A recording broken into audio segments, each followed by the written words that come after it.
কোনো sports is all about mental, it's not only technical. আমাদের mental অ্যাসপেক্টসটা মাথায় রাখতে হবে। টেকনিক ভালো হলেই যে তুমি সব ম্যাচে রান করবে, that's not correct.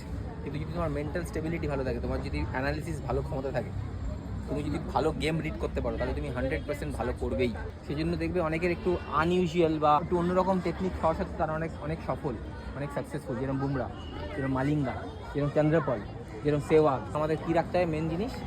Mental aspects, game reading ক্ষমতা ভালো রাখতে হবে। আমাদের প্র্যাকটিসটা শুধুমাত্র নর্মাল বেসিস প্র্যাকটিস করলে হবে না। চারজন এখন যেটা চেষ্টা করবো করার, বলের কয়েকটা ড্রিলস আছে সেগুলো করার চেষ্টা করবো, তাতে যেগুলো ওটাকে অ্যাডাপ্ট করার চেষ্টা করবো।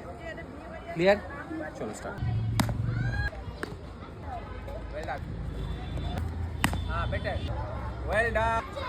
Better. Sports is all about mental. আমি যদি শুধু মনে করি শুধু খেলে যাবো তাহলে হবে না। আমাকে you have to be good thinker, ভালো অ্যানালিসিস হতে হবে, গেম রিডিং করার ক্ষমতা ভালো হতে হবে। So start with Rishabh. Reaction fast হচ্ছে, হ্যান্ড আই কোঅর্ডিনেশন ভালো হচ্ছে, ফোকাস ইমপ্রুভ হচ্ছে। আরিয়ান। বল রিডিং এর যে পাওয়ার ওটা ঠিক আছে, আমাদের তাড়াতাড়ি বলে जजमेंट ठीक है। ओके। ठाकुर, सर बॉल पे फोकस बढ़ रहा है। मैच में तुमको पता होता है पहले से क्या होने वाला है? नहीं। तो इधर भी ऐसा ही है, प्रैक्टिस भी ऐसे ही करना है।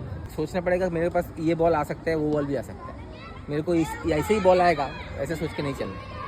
ठीक है, मेहर बोलो।